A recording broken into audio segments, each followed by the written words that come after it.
ನಮಸ್ಕಾರ ಸ್ನೇಹಿತರೆ, Ram sir 360 YouTube ಚಾನಲ್ಗೆ ನಿಮಗೆ ಸ್ವಾಗತ. ಬನ್ನಿ ಇವತ್ತಿನ ಕರೆಂಟ್ ಅಫೇರ್ಸ್ ನೋಡೋಣ. ಟೈಮ್ ವೇಸ್ಟ್ ಮಾಡ್ದೇನೆ ನೋಡಿ. ಮಾರ್ಚ್ 14 ಮತ್ತು 15ರ ಕರೆಂಟ್ ಅಫೇರ್ಸ್ ಆಗಿರುತ್ತೆ. GK today, Prajavani, the Hindu news paper ಎಲ್ಲವನ್ನು ಒಳಗೊಂಡಿರುತ್ತೆ. ಹಾಗಾದರೆ ಪ್ರಜಾವಾಣಿ ನ್ಯೂಸ್ ಪೇಪರು, ಕನ್ನಡಪ್ರಭ, ಉದಯವಾಣಿ ಎಲ್ಲ ಇರ್ತವೆ. ಪ್ರಜಾವಾಣಿ ಅಂತ ಒಂದು ಹೇಳ್ತಿರ್ತೀನಿ ಅಂದರೆ ಅದರಿಂದ ಎಲ್ಲ ನ್ಯೂಸ್ ಪೇಪರ್ ಇರ್ತವೆ. ಓಕೆ, ಈಗಾಗಲೇ ಮೊದಲೇ ಕ್ವಶನ್ ನೋಡೋಣ. ಓಕೆ ನೋಡಿ, ಪ್ರಜಾವಾಣಿ ನ್ಯೂಸ್ ಪೇಪರಿಂದ ಓದೋದ್ರಿಂದ ಒಂದೇ ಕರೆಂಟ್ ಅಫೇರ್ಸ್ ಫಾಲೋ ಅಪ್ ಆಗುತ್ತಂತಲ್ಲ, ಅದಕ್ಕೋಸ್ಕರ ನಾನು ಜಿಕೆ ಟುಡೇ ತರ್ತೀನಿ, ದ ಹಿಂದೂ ನ್ಯೂಸ್ ಪೇಪರ್ ತರ್ತೀನಿ, PIB ಎಲ್ಲ ಮಾಹಿತಿ ಒಳಗೊಂಡಂತೆ ಕರೆಂಟ್ ಅಫೇರ್ಸ್ ಇರುತ್ತೆ. ಅರ್ಥ ಮಾಡ್ಕೊಳ್ಳಿ. ಓಕೆ ಸರ್, ಆ ಪ್ರಜಾವಾಣಿ ಒಂದು ಡೈಲಿ ಓದ್ತೀನಿ, ಕರೆಂಟ್ ಅಫೇರ್ಸ್ ಕವರ್ ಆಗಲ್ಲ. ಎಲ್ಲೆಲ್ಲ ತೆಗಿತಾನೋ ಯಾರಿಗೆ ಗೊತ್ತು. ಕರೆಂಟ್ ಅಫೇರ್ಸ್ ಅನ್ನೋದು ಒಂದು ಸಾಗರ ಇದ್ದಂಗೆ. ಓಕೆ, ಅರ್ಥ ಮಾಡ್ಕೊಳ್ಳಿ. ಇದ್ರ ಮೇಲೆ ಏನು ಹೇಳೋಕ್ಕಾಗಲ್ಲ. ಓಕೆ, ಸ್ಟಾರ್ಟ್ ಮಾಡೋಣ. ಒಂದನೇ ಕ್ವಶನ್. ಅಂತಾರಾಷ್ಟ್ರೀಯ ಪೈ ದಿನವನ್ನು ಆಚರಿಸಲಾಗುತ್ತೆ ಯಾವಾಗ ಮತ್ತು ಅದು ಯಾರ ಜನ್ಮದಿನವನ್ನಾಗಿ ಆಚರಣೆ ಮಾಡಲಾಗುತ್ತದೆ? ನೋಡ್ರಿ, ಅಂತಾರಾಷ್ಟ್ರೀಯ ಪೈ ದಿನವನ್ನು March 15 Isaac Newton, March 14 Albert Einstein, March 17 Stephen Hawking's, December 22 Srinivas Ramanujam. ನಾವು ಇದನ್ನು ನೋಡ್ರಿ ಗಣಿತ ದಿನ ಅಂತ ಆಚರಣೆ ಮಾಡ್ತೀವಿ, ರಾಷ್ಟ್ರೀಯ ಗಣಿತ ದಿನ ಅಂತೇಳಿ. ಓಕೆ, ಸ್ಟೀಫನ್ ಹಾಕಿಂಗ್ಸ್ ಇವರು ಕಂಪ್ಯೂಟರ್ದ ಮನುಷ್ಯ. ಐಸಾಕ್ ನ್ಯೂಟನ್ನ ಗುರುತ್ವಾಕರ್ಷಣೆ ಬಲ ಕಂಡುಹಿಡಿದಿರ್ತಕ್ಕಂಥದ್ದು. ಅವ್ರ ಸರಿಯಾದ ಉತ್ತರ ಆದರೆ ಮಾರ್ಚ್ 14 ಆಲ್ಬರ್ಟ್ ಐನ್ಸ್ಟೀನ್ ಅವರ ಜನ್ಮದಿನಕ್ಕೋಸ್ಕರ ನಾವೇನಂತೀವಿ, ಅಂತಾರಾಷ್ಟ್ರೀಯ ಪೈ ದಿನವನ್ನಾಗಿ ಆಚರಣೆ ಮಾಡ್ತೀವಿ. ನೋಡ್ರಿ ಇಲ್ಲಿ ಹಾಗಾದರೆ ಮಾಹಿತಿ. ಅಂತಾರಾಷ್ಟ್ರೀಯ ಪೈ ದಿನ ಪ್ರತಿ ವರ್ಷ ಮಾರ್ಚ್ 14ರಂದು ಆಚರಿಸುವ ಈ ದಿನವನ್ನು ವಿಶೇಷ ಸಂಖ್ಯೆಯನ್ನು ಸ್ಮರಿಸಲು ಮಾತ್ರವಲ್ಲದೆ ಜಗತ್ತು ಕಂಡ ಅಪ್ರತಿಮ ವಿಜ್ಞಾನಿ ಗಣಿತ ಆಲ್ಬರ್ಟ್ ಐನ್ಸ್ಟೀನ್ ಅವರ ದಿನವಾಗಿ ಆಚರಣೆ. ಪೈ ಎಂಬುದು ವೃತ್ತದ ಸುತ್ತಳತೆ ಅದರ ವ್ಯಾಸದ ಅನುಪಾತವಾಗಿದೆ. 18ನೇ ಶತಮಾನದ ಮಧ್ಯದಲ್ಲಿ ಪೈಯನ್ನು ಗ್ರೀಕ್ ಅಕ್ಷರದ ಪೈನಿಂದ ಈ ರೀತಿ, ಯಾವ ರೀತಿ, ಈ ರೀತಿ ಪೈ, ಓಕೆ, ಪ್ರತಿನಿಧಿಸಲಾಗಿತ್ತು. ಗಣಿತ ಸ್ಥಿರಾಂಕ, ಓಕೆ, ಗಣಿತದ ಸ್ಥಿರಾಂಕವನ್ನು ಸಾಮಾನ್ಯ 3.14. ಪೈನ ವ್ಯಾಲ್ಯೂ ಎಷ್ಟಾಗದೆ 3.14. ನೆನಪಿಟ್ಕೋರಿದ್ದೀನಿ. 3ನ ಏನೋ ಪೈನ ಸ್ಥಿರಾಂಕ. ಓಕೆ, ಈ ಕಾರಣಕ್ಕಾಗಿ ಪೈ ದಿನ ಮಾರ್ಚ್ 14ರಂದು ಆಚರಿಸಲಾಗುತ್ತೆ. ಸಾರ್ವಕಾಲಿಕ ಶ್ರೇಷ್ಠ ಭೌತ ವಿಜ್ಞಾನಿಯೊಬ್ಬರಾದ ಐನ್ಸ್ಟೀನ್ ಮಾರ್ಚ್ 14, 1879ರಂದು ಜನಿಸಿದರು. ಒಬ್ಬ ಮೇಧಾವಿ. 12ನೇ ವಯಸ್ಸಿಗೆ ಒಂದೇ ಬೇಸಿಗೆಯಲ್ಲಿ ಬೀಜಗಣಿತ ಮತ್ತು ನ್ಯೂಕ್ಲಿಯಿಡಿಕ್ ರೇಖಾಗಣಿತ ಸ್ವಂತ ಕಲಿಸಿದರು. ಅವರ ತಂದೆ ಹರ್ಮನ್ ಐನ್ಸ್ಟೀನ್ ಮಾರಾಟಗಾರ ಮತ್ತು ಎಂಜಿನಿಯರ್ ಆಗಿದ್ದು 1980ರಲ್ಲಿ ಕುಟುಂಬವು ಮ್ಯೂನಿಚ್ಗೆ ಸ್ಥಳಾಂತರಗೊಂಡಿತು. 16ನೇ ವಯಸ್ಸಿನಲ್ಲಿ ಐನ್ಸ್ಟೀನ್ ಕಾಂತೀಯತೆ ಬಲದ ಕುರಿತು, ನೋಡ್ರಿ ನಾನೇನು ಹೇಳಕತ್ತೀನಿ, ಪೈ ಇದು 19 ಕಾಂತೀಯತೆ ಬಲದ ಕುರಿತು. ಓಕೆ, ಕಾಂತೀಯತೆ ಬಲದ ಕುರಿತು ಮಾಡಿರ್ತಕ್ಕಂಥದ್ದು ಇವರೇ ಆಲ್ಬರ್ಟ್ ಐನ್ಸ್ಟೀನ್. ತನ್ನ ಮೊದಲ ಪಾಂಡಿತ್ಯಪೂರ್ಣ ಲೇಖನವನ್ನು ಬರೆದರು. ಅವರು ಪ್ರತಿಪಾದಿಸಿದ ಸಿದ್ಧಾಂತಗಳು ಅನೇಕ ಕ್ಲಿಷ್ಟ ಸಮಸ್ಯೆಗಳನ್ನು ಸರಳಗೊಳಿಸಿದವು. ಏಪ್ರಿಲ್ 17, 1955 ಐನ್ಸ್ಟೀನ್ ಕಿಬೋಟಿಯ ಮಹಾಪಧನಿಯ ರಕ್ತನಾಳ ಛಿದ್ರಗೊಂಡು ಕಾರಣ ರಕ್ತಸ್ರಾವದಿಂದ ಅನುಭವಿಸಿ ತಮ್ಮ 76ನೇ ವಯಸ್ಸಿನಲ್ಲಿ ಮರಣ ಹೊಂದಿರತಕ್ಕಂಥದ್ದು ಆಲ್ಬರ್ಟ್ ಐನ್ಸ್ಟೀನ್ ಅವರ ಬಗ್ಗೆ. ಓಕೆ, ಪೈನ ವ್ಯಾಲ್ಯೂ ಗೊತ್ತಾದ, ಪೈ ಕಂಡಿರ್ತಕ್ಕಂಥದ್ದು, ಕಾಂತೀಯ ಬಲದ ಪರಿಣಾಮವನ್ನು ಕಂಡಿರ್ತಕ್ಕಂಥ ಯಾರು, ಆಲ್ಬರ್ಟ್ ಐನ್ಸ್ಟೀನ್ ಅವರೇ. ಓಕೆ, ನೆಕ್ಸ್ಟ್ ಕ್ವಶನ್ ಬರೆಯಾಗರೆ. 6.31 ಮೀಟರ್ ಎತ್ತರದ ಜಿಗಿಯುವ ಮೂಲಕ, ನೋಡ್ರಿ ಸ್ವಲ್ಪ ಜಿಗಿಯುವ ಮೂಲಕ, ನೋಡ್ರಿ 6.31 ಮೂಲಕ 15ನೇ ಬಾರಿಗೆ ಪೋಲ್ ವಾಲ್ಟ್ ವಿಶ್ವ ದಾಖಲೆ ಬರೆದವರು ಯಾರು? ಪೋಲ್ ವಾಲ್ಟ್ ಅಂದ್ರೆ ಏನು ಗೊತ್ತಾ ನಿಮಗೆ? ನೋಡ್ರಿ, who broke the pole vault world record of the 15th time by the jumping 6.31 meter? ಯಾರು? Sergey Bubka, Armand Duplantis, Neeraj Chopra, Usain Bolt. ನೋಡ್ರಿ, ಇವರು ರನ್ನಿಂಗಿಗೆ ಸಂಬಂಧಪಟ್ಟವರು.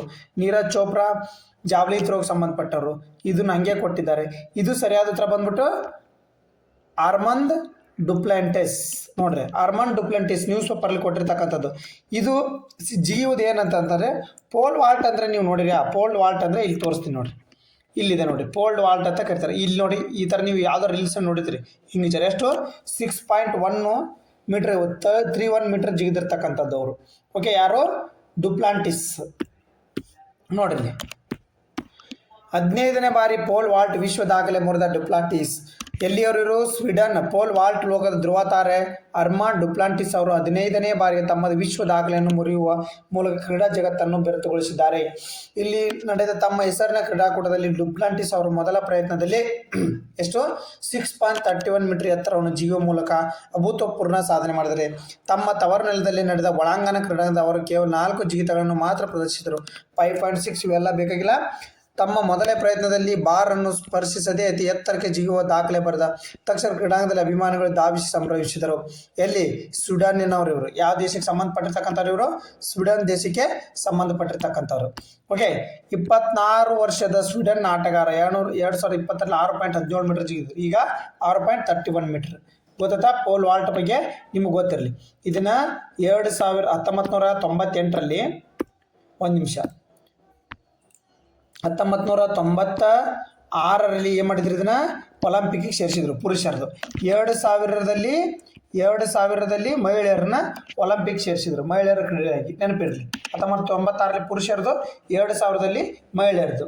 Okay, next question. 2026 ವಿಶ್ವ ಗ್ರಾಹಕರ ಹಕ್ಕುಗಳ ದಿನದ ಘೋಷವಾಕ್ಯ ಏನು? ನೋಡ್ರಿ, ನ್ಯಾಯಯುತ ಡಿಜಿಟಲ್ ಹಣಕಾಸು, ಸುರಕ್ಷಿತ ಉತ್ಪನ್ನಗಳು, ಆತ್ಮವಿಶ್ವಾಸ ಗ್ರಾಹಕಗಳು, ನಂಬಲಾರ್ಹ ಸ್ಮಾರ್ಟ್ ಉತ್ಪನ್ನಗಳು, ಸುಸ್ಥಿರ ಗ್ರಾಹಕಗಳು. ಯಾವ್ದು ನೋಡ್ರಿ? ಸರಿಯಾದ ಉತ್ತರ ಬಂದ್ಬಿಟ್ಟು option B is the right answer. ಸುರಕ್ಷಿತ ಉತ್ಪನ್ನಗಳು, ಆತ್ಮವಿಶ್ವಾಸ ಮತ್ತು ಗ್ರಾಹಕರು ಇಸ್ ದ ರೈಟ್ ಆನ್ಸರ್. ನೋಡ್ರಿ, ನ್ಯೂಸ್ ಪೇಪರ್ನ ಕೊಟ್ಟಿರ್ತಕ್ಕಂಥದ್ದು ಮಾರ್ಚ್ 15 ಈ ದಿನ ವಿಶೇಷ. ಗ್ರಾಹಕರ ಘೋಷಣೆ ಮತ್ತು ವಿರುದ್ಧದ ವಂಚನೆ ತಡೆಗಟ್ಟಲು ಮತ್ತು ಗ್ರಾಹಕರ ಹಕ್ಕುಗಳ ಕುರಿತು ಮೂಡಿಸುವ ಉದ್ದೇಶ ಪ್ರತಿ ವರ್ಷ ಮಾರ್ಚ್ 15 ವಿಶ್ವ ಗ್ರಾಹಕರ ಹಕ್ಕುಗಳ ದಿನವನ್ನು ಆಚರಿಸೋದು. 1983ರಲ್ಲಿ ಮೊದಲ ಬಾರಿಗೆ, ಓಕೆ, ಎಷ್ಟನಾಗ? 1983ರಲ್ಲಿ ಮೊದಲನೇ ಬಾರಿಗೆ ಆಚರಣೆ ಮಾಡಲಾಗಿತ್ತು. ಹಾಗಾದ್ರೆ ನ್ಯೂಸ್ ಪೇಪರಲ್ಲಿ ಬರೀ ನೋಡ್ರಿ ಧ್ಯೇಯವಾಕ್ಯ ಏನೈತೆ? ಹಾಗಾದ್ರೆ ನೋಡ್ರಿ, ಧ್ಯೇಯವಾಕ್ಯ ಏನೈತೆ ನೋಡ್ರಿ. ಈ ವರ್ಷದ ವಿಶ್ವ ಗ್ರಾಹಕರ ಹಕ್ಕುಗಳ ದಿನದ ಆಚರಣೆ ಸುರಕ್ಷಿತ ಉತ್ಪನ್ನಗಳು, ಆತ್ಮವಿಶ್ವಾಸದ ಗ್ರಾಹಕರೆಂಬ ಧ್ಯೇಯವಾಕ್ಯದೊಂದಿಗೆ. ಓಕೆ, ಇದರ ಸಂಪೂರ್ಣ ಮಾಹಿತಿ ನೋಡೋಣ. ಓಕೆ, ನ್ಯೂಸ್ ಪೇಪರ್ ಆಮೇಲೆ ನೋಡೋಣ. ನೋಡ್ರಿ, ಸಂಪೂರ್ಣ ಮಾಹಿತಿ. ವಿಶ್ವ ಗ್ರಾಹಕ ದಿನ 2026. ವಿಶ್ವ ಗ್ರಾಹಕರ ಹಕ್ಕು ದಿನ ಮಾರ್ಚ್ 15. ಭಾರತದಲ್ಲಿ ಗ್ರಾಹಕರ ಹಕ್ಕು ದಿನ ನೋಡ್ರಿ ಯಾವಾಗ ಆಚರಣೆ ಮಾಡ್ತಕ್ಕಂಥದ್ದು? ರಾಷ್ಟ್ರೀಯ ಗ್ರಾಹಕರ ಹಕ್ಕು ದಿನ December 24. 2026 theme safe product confident consumer. ಅರ್ಥ ನೋಡ್ರಿ, ಅರ್ಥಶಾಸ್ತ್ರ. ಮಾರುಕಟ್ಟೆಯಲ್ಲಿ ಮಾರಾಟಗಾರರು ಉತ್ಪನ್ನಗಳು ಸುರಕ್ಷಿತವಾಗಿರಬೇಕು, ಗ್ರಾಹಕರು ಮೋಸ ಮತ್ತು ಅಪಾಯಕಾರಿ ವಸ್ತುಗಳಿಂದ ರಕ್ಷಿಸಬೇಕು, ಉತ್ತಮ ಗುಣಮಟ್ಟದ ವಸ್ತುಗಳು ಲಭ್ಯವಾಗಬೇಕು, ಗ್ರಾಹಕರ ವಿಶ್ವಾಸದಿಂದ ಖರೀದಿ ಮಾಡಬೇಕು. ಮುಖ್ಯ ಮಾಹಿತಿ ನೋಡ್ರಿ. ಹಾಗಾದ್ರೆ ವಿಶ್ವ ಗ್ರಾಹಕರ ದಿನ ಮಾರ್ಚ್ 15. ಮೊದಲ ಆಚರಣೆ 1983 ಒಳಗಡೆ. ಗ್ರಾಹಕ ಹಕ್ಕುಗಳ ಮೊದಲ ಘೋಷಿಸ್ತಕ್ಕಂಥ ಜಾನ್ ಎಫ್ ಕೆನಡಿ 1962. ಓಕೆ, ಭಾರತದಲ್ಲಿ ಮಾಹಿತಿ ಇದೆ. ರಾಷ್ಟ್ರೀಯ ಗ್ರಾಹಕ ಹಕ್ಕುಗಳ ದಿನ ಆಲ್ರೆಡಿ ಏನಿ ಯಾವಾಗ? ಡಿಸೆಂಬರ್ 24. ಗ್ರಾಹಕ ರಕ್ಷಣಾ ಕಾಯ್ದೆ 1986. ಹೊಸ ಕಾಯ್ದೆ consumer protection act 2019. Consumer protection act 1986. Consumer protection act new, ಇದು ಹಳೇದ್ರಿ, ಇದು ತಿದ್ದುಪಡಿ 2019. ನೆನಪಿರಲಿ ನಿಮ್ಗೆ. Okay, legal metrology act 2009. Bureau of Indian standard act 2016. Food safety and standard act 2000. ಗ್ರಾಹಕರ ನ್ಯಾಯ ವ್ಯವಸ್ಥೆ 3 ಹಂತದಲ್ಲಿ. ಯಾವುದು? ಜಿಲ್ಲಾ, ರಾಜ್ಯ, ರಾಷ್ಟ್ರೀಯ, ಪರಿಹಾರ NCRR. ಮುಖ್ಯ ಸಂಸ್ಥೆಗಳು ಕೇಂದ್ರ ಗ್ರಾಹಕರ ರಕ್ಷಣಾ ಪ್ರಾಧಿಕಾರ CCPA. ಓಕೆ, ಇದನ್ನು ಕಂಟ್ರೋಲ್ ಮಾಡ್ತಕ್ಕಂಥದ್ದು. ರಾಷ್ಟ್ರೀಯ ಗ್ರಾಹಕರ ಸಹಾಯವಾಣಿ ನೋಡ್ರಿ 1915. ಎಲ್ಲ ಕವರ್ ಆತಾ? ಓಕೆ, ನೆಕ್ಸ್ಟ್ ಕ್ವಶನ್ ಬರ್ರಿ. ಹಾಗಾದ್ರೆ ಇತ್ತೀಚೆಗೆ BCCI ಕರ್ನಲ್ CK ನಾಯ್ಡು ಜೀವಮಾನ ಸಾಧನೆ ಪ್ರಶಸ್ತಿ ಭಾಜನರಾದ ಮಾಜಿ ಕ್ರಿಕೆಟಿಗರು ಯಾರು? ನೋಡ್ರಿ, ನಾನು ನಿನ್ನೆ ಯಾವಾಗ ಮಾರ್ಚ್ 13ನೇ ಕರೆಂಟ್ ಅಫೇರ್ಸ್ ಹೇಳುವಾಗೆ ಹೇಳೀನಿ ನಿಮಗೆ. ಒಬ್ಬರದು ಮಾರ್ಚ್ 13ನೇ ಕರೆಂಟ್ ಅಫೇರ್ಸ್ ಹೇಳುವಾಗ. ಹಾಗಾದ್ರೆ ಇಲ್ಲಿ ಮಾಹಿತಿ ನೋಡ್ರಿ. ಯಾರ್ಯಾರು? ವಿರಾಟ್ ಕೊಹ್ಲಿ ಮತ್ತು ರೋಹಿತ್ ಶರ್ಮಾ, ರೋಜರ್ ಬಿನ್ನಿ ಮತ್ತು ರಾಹುಲ್ ದ್ರಾವಿಡ್, ಮಿಥಾಲಿ ರಾಜ್ ಮತ್ತು ಸ್ಮೃತಿ ಮಂದನ, ಸುನಿಲ್ ಗವಾಸ್ಕರ್ ಮತ್ತು ಕಪಿಲ್ ದೇವ್. ಯಾರ್ರೀ ಸರಿಯಾದ ಉತ್ತರ? ನೋಡ್ರಿ, ಸರಿಯಾದ ಉತ್ತರ ಬಂದ್ಬಿಟ್ಟು ರೋಜರ್ ಬಿನ್ನಿ ಮತ್ತು ರಾಹುಲ್ ದ್ರಾವಿಡ್. ನಾನು ನಿನ್ನೆ ರಾಹುಲ್ ದ್ರಾವಿಡ್ ಬಗ್ಗೆ ಹೇಳಿದೆ. ಯಾವುದು? ಕರ್ನಲ್ CK ನಾಯ್ಡು ಕ್ರಿಕೆಟ್ನಲ್ಲಿ ಅತ್ಯುತ್ತಮ ಜೀವಮಾನ ಸಾಧನೆ ಮಾಡಿದವರಿಗೆ ಕೊಟ್ಟರು ಅಂತೇಳಿ ಹೇಳಿದೆ. ಈಗ ರೋಜರ್ ಬಿನ್ನಿ ಅವ್ರನ್ನ ಸೇರ್ಕೊಂಡೆ. ನೋಡ್ರಿ ಮಾಹಿತಿ, ಒಂದು ನೀಟಾಗಿ ಮಾಹಿತಿ ನೋಡೋಣ. ಓಕೆ, ನೋಡ್ರಿ, ದಿಗ್ಗಜ ಕ್ರಿಕೆಟ್ ಮತ್ತು ಕನ್ನಡಿಗ ರಾಹುಲ್ ದ್ರಾವಿಡ್, ರೋಜರ್ ಬಿನ್ನಿ, ಮಾಜಿ ನಾಯಕ ಮಿಥಾಲ್ ರಾಜ್ ಮತ್ತು ಭಾರತ ಏಕದಿನ ಟೆಸ್ಟ್ ತಂಡದ ನಾಯಕ ಶುಭ್ಮನ್ ಗಿಲ್ಗೆ ಮಹಿಳಾ ತಂಡದ ಉಪನಾಯಕ ಸ್ಮೃತಿ ಮಂದಾನ 2024-25ನೇ ಸಾಲಿನ BCCI ವಾರ್ಷಿಕ ಪ್ರಶಸ್ತಿಯನ್ನು ಪ್ರದಾನ ಮಾಡಿರ್ತಕ್ಕಂಥದ್ದು. ಓಕೆ, ನೋಡ್ರಿ, ಮುಂಬೈನಲ್ಲಿ ಭಾನುವಾರ ನಮನ ಸಮಾರಂಭ ಅಂತ ಕೇಳ್ತಾರೆ. ಏನು? ಮಹಿಳೆಯರ T20 ವಿಶ್ವಕಪ್ ಗೆದ್ದಿರ್ತಕ್ಕಂಥದ್ದು, ಪುರುಷರಿಗೆ ಗೆದ್ದಿರ್ತಕ್ಕಂಥದ್ದು, ಎಲ್ಲರಿಗೂ ನಮನ ಸನ್ಮಾನ ಅಂತ ಕರೀತಾರೆ. ರಾಹುಲ್ ದ್ರಾವಿಡ್ರ ಬಗ್ಗೆ ನೋಡ್ರಿ, 1980 ವಿಶ್ವಕಪ್ ರೋಜರ್ ಬಿನ್ನಿ ಜೀವಮಾನ ಸಾಧನೆಗೆ ICC ಚೇರ್ಮನ್ ಜೈಶಾ ಅವರು CK ನಾಯ್ಡು ಪ್ರಶಸ್ತಿ. ಯಾರ್ಯಾರಿಗೆ? ಹಾಗಾದ್ರೆ CK ನಾಯ್ಡು ಪ್ರಶಸ್ತಿ ರಾಹುಲ್ ದ್ರಾವಿಡ್ ಮತ್ತೆ ರೋಜರ್ ಬಿನ್ನಿ ಅವರಿಗೆ. ಹಂಗಾರೆ ಶುಭ್ಮನ್ ಗಿಲ್ ಮತ್ತು ಸ್ಮೃತಿ ಮಂದನ ಅವ್ರಿಗೆ ಏನು? ವಾರ್ಷಿಕ BCCI ವಾರ್ಷಿಕ ಆಟಗಾರರು ಅಂತೇಳಿ ಪ್ರಶಸ್ತಿ ಸಿಗ್ತದೆ. ಯಾರಿಗೆ? ಶುಭ್ಮನ್ ಗಿಲ್ ಮತ್ತು ಮಹಿಳೆಯರಿಗೆ ಸ್ಮೃತಿ ಮಂದನಾಗೆ. ನೆನಪಿರಲಿ. ಓಕೆ, ಇಷ್ಟು ನೆನ್ಪಿಟ್ಟವರು. ನೋಡಿರಿ ಇತರ ಪ್ರಶಸ್ತಿಗಳ ವಿಜೇತ ನೋಡಿ, ಕ್ರಿಕೆಟಿಗೆ ಸಂಬಂಧಪಟ್ಟಿರ್ತಕ್ಕಂಥ ಶಫಾಲಿ ವರ್ಮಾ, ಇರಾ ಜಾಧವ್, ಜಗನ್ ಮೋಹನ್ ದಾಲ್ಮಿಯಾ ಟ್ರೋಫಿ, ಆಯುಷ್ ಮಹಾತ್ರೆ, ಹರ್ಷ ದುಬೆ, ಲಾಲ್ ಅಮರ್ನಾಥ್. ನೋಡ್ರಿ ಅವ್ರು ಟ್ರೋಫಿ ಹೆಸರು ನೋಡ್ಕೊರಿ. MacNeil Noronha, Yash Rathod, MS Chidambaram trophy, G Sudhir, Harsh Dubey, Madhavrao Scindia, Harshit Rana, ಚೀರ್ಜನ ಅಂತಾರಾಷ್ಟ್ರೀಯ ಕ್ರೀಡಾ ಅತ್ಯುತ್ತಮ ಪಾದಾರ್ಪಣೆ ಪ್ರಶಸ್ತಿ, ವಿದರ್ಭ ಉಲ್ಲಾಸ್ ಅತ್ಯುತ್ತಮ ಅಂಪೈರ್ ಪ್ರಶಸ್ತಿ ಯಾರಿಗೆ ನೋಡ್ರಿ, ವಿದರ್ಭ ಉಲ್ಲಾಸ್ ಗಾಂಬೆ ಅವರಿಗೆ. ಓಕೆ, ದೇಶ ಸಮೃದ್ಧ ಕ್ರಿಕೆಟ್ ಸಾಮರ್ಥ್ಯ ಯಶಸ್ಸಿನ ಸಾಗಿರ್ತಂತ ಇದು ನಮನ ಮಾಡಿರ್ತಕ್ಕಂಥದ್ದು ಎಲ್ಲಿ ಮಹಾರಾಷ್ಟ್ರದೊಳಗೆ ಮಾಡಿರ್ತಕ್ಕಂಥದ್ದು ನೆನಪಿರಲಿ ಇವೆಲ್ಲ ಟ್ರೋಫಿಗಳು. ಓಕೆ, ನೆಕ್ಸ್ಟ್ ಕ್ವಶನ್ ಬರ್ರಿ. ಇರಾನ್ನ ಗಾರ್ಗ್ ದೀಪವು ಕಾರ್ಯತಂತ್ರದ ದೃಷ್ಟಿಯಿಂದ ಏಕೆ ಮುಖ್ಯವಾಗಿದೆ? ನೋಡ್ರಿ ಗಾರ್ಗ್ ದೀಪ ಬಗ್ಗೆ ಇತ್ತೀಚೆಗೆ ಭಾಳ ಮಾಹಿತಿ ಐತಿ. ಗಾರ್ಗ್ ದೀಪದ ಬಗ್ಗೆ ಅದನ್ನು ನೀವು ಹೇಳಿ. It is majorly tourism, it is produce about 90% as Iran oil export, it on uninhabited wildlife century, it has the space research centre. ನೋಡ್ರಿ ಯಾವ್ದು ಸಂಬಂಧಪಟ್ಟೈತಿ ನೋಡ್ರಿ, ಇರಾನಿನ 90% ತೈಲ ಈ ದ್ವೀಪದಿಂದನೇ ಎಕ್ಸ್ಪೋರ್ಟ್ ಆಗುತ್ತೆ. ಯಾವುದು? ಕಾರ್ಗಾ ದ್ವೀಪ. ಕಾರ್ಗಾ ದ್ವೀಪ ಎಲ್ಲೈತಿ ನೋಡ್ರಿ, ಮ್ಯಾಪ್ನ ತೋರಿಸ್ತೀನಿ. ಇಲ್ಲಿ ಐತ್ರಿ, ಮುಕುಟ ಮನೆ ಅಂತ ಕರಿತಾರೆ. ಇರಾನ್ನ ಮುಕುಟ ಮನೆ ಅಂತ ಕರಿತಾರೆ ಅದನ್ನು. ನೋಡ್ರಿ ಇರಾನ್ನ ಮುಕುಟ ಮನೆ ತೈಲ ಸಂಪತ್ ಭರಿತ ಕಾರ್ಗಾ ದ್ವೀಪ. ನೋಡ್ರಿ ಇಲ್ಲೆಲ್ಲೈತಿ ನೋಡ್ರಿ, ಇದು ಕಾರ್ಗಾ ದ್ವೀಪ ನೋಡ್ರಿ, ಮ್ಯಾಪ್ನ ತೋರಿಸ್ತೀನಿ. ಒಂದು ನಿಮಿಷ ಕಾರ್ಗಾ ದ್ವೀಪ ಮ್ಯಾಪ್ನ ನೋಡ್ಬಾರ್ದು, ಆಮೇಲೆ ಎಕ್ಸ್ಪ್ಲನೇಷನ್ ನೋಡೋಣ. ನೋಡ್ರಿ ಕಾರ್ಗಾ ದ್ವೀಪ ಇದು ಇರಾನು. ನೋಡ್ರಿ ಇದು ಮ್ಯಾಪ್ ನೋಡ್ರಿ ಒಂದಿಷ್ಟು. ಇದು ವರ್ಲ್ಡ್ ಮ್ಯಾಪ, ಇದು ವರ್ಲ್ಡ್ ಮ್ಯಾಪ್. ಇದು ಯುರೋಪ, ಇದು ಆಫ್ರಿಕಾ, ಇದು ಇಂಡಿಯಾ. ನೋಡ್ರಿ ಆರ್ಮೋಜ್ ಜಲಸಂಧಿ ಎಲ್ಲೈತೆ ಹಾಗಾದ್ರೆ? ಇಲ್ಲಿ ಆರ್ಮೋಜ್ ಜಲಸಂಧಿ ಬರುತ್ತಾ? ಯಾವುದು? ಇದು ಆರ್ಮೋಜ್ ಜಲಸಂಧಿ. ಇದು ಗಲ್ಫ್ ಆಫ್ ಓಮನ್ ಮತ್ತು ಪರ್ಷಿಯನ್ ಗಲ್ಫ್ನ ಕೂಡಿಸ್ತಕ್ಕಂಥದ್ದು. ಯಾವುದು? ಎಮಿರೇಟ್ಸು, ಓಮನ್ನು ಮತ್ತು ಇರಾನ್ 3 ದೇಶಗಳ ನಡುವೆ ಇರ್ತಕ್ಕಂಥದ್ದು. ಹಾಗಾದರೆ ಇಲ್ಲಿ ನೋಡಿ ಎಲ್ಲೈತಿ ಇದು ಕಾರ್ಗ್ ದ್ವೀಪ. ಒಂದು ನಿಮಿಷ ನೋಡ್ರಿ, ಕಾರ್ಗ್ ದ್ವೀಪ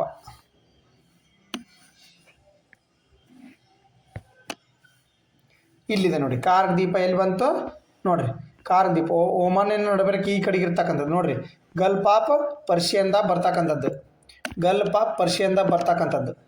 ಓಕೆ, ನೋಡ್ರಿ ಇಲ್ಲಿ ಬರ್ತಕ್ಕಂಥದ್ದು ಈ ಆರ್ಮೋಜ್ ಜಲಸಂಧಿ ಇಲ್ಲಿ ಬರ್ತಕ್ಕಂಥದ್ದೇ ಕಾರ್ಗ್ ದ್ವೀಪ. ಈ ಕಾರ್ಗ್ ದ್ವೀಪದಿಂದನೇ ಏನು ಮಾಡುತ್ತೆ, ಇದು ಭಾಳ ನ್ಯೂಸಲ್ಲಿ ಐತೆ. 90% ಆಫ್ ಆಯಿಲ್ ಆ್ಯಂಡ್ ಗ್ಯಾಸ್ನ ಎಕ್ಸ್ಪೋರ್ಟ್ ಮಾಡ್ತಕ್ಕಂಥದ್ದು ಇರಾನ್ ಇಲ್ಲಿಂದನೇ ಎಕ್ಸ್ಪೋರ್ಟ್ ಮಾಡ್ತಕ್ಕಂಥದ್ದು. ನೆನಪಿರು 90%. ಓಕೆ, ಕಾರ್ಗ್ ದ್ವೀಪ ಅದಕ್ಕೋಸ್ಕರ ಭಾಳ ಇಂಪಾರ್ಟೆಂಟ್. ನೋಡ್ರಿ ಕಾರ್ಗ್ ದ್ವೀಪದ ನೀವು ಮ್ಯಾಪ್ನ ನೋಡ್ಬೋದು ಬೇಕಾದ್ರೆ. ನೋಡ್ರಿ ಇಲ್ಲೆಲ್ಲ ಆಯಿಲ್ ಬಗ್ಗೆನೇ ಐತೆ. ನೋಡ್ರಿ ಕಾರ್ಗ್ ದ್ವೀಪ. ಓಕೆ, ಅರ್ಥ ಆಯ್ತಾ? ಓಕೆ, ಇದು ಕಾರ್ಗ್ ದ್ವೀಪ.